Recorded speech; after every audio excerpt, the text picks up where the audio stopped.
C'est l'histoire d'une société qui estime qu'un débat fiscal, c'est fait pour débattre. Au cours d'un contrôle fiscal, un vérificateur constate que les projets d'une société, qui lui ont permis d'obtenir un crédit d'impôt recherche, n'étaient en fait pas éligibles à ce dernier. L'administration lui réclame donc sa restitution. En désaccord avec le vérificateur, la société demande à discuter du bien fondé de cette décision avec son supérieur hiérarchique.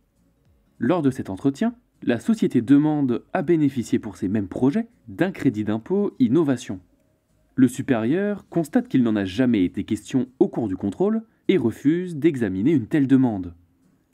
Mais d'après la société, ce refus rend la procédure irrégulière. Elle rappelle qu'elle doit bénéficier d'un débat contradictoire avec ce supérieur. Le juge donne raison à l'administration et rappelle à la société que son argument s'applique seulement si le débat porte sur le désaccord initial avec le vérificateur. Il ajoute qu'un supérieur hiérarchique n'est pas tenu de débattre sur une demande présentée pour la première fois devant lui.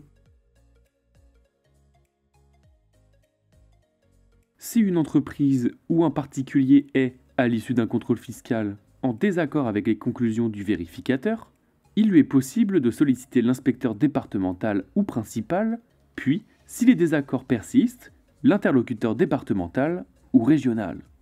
Au cours de l'entretien, l'entreprise ou le particulier bénéficie du droit à un débat contradictoire qui lui permet de débattre sur le bien fondé des rectifications envisagées.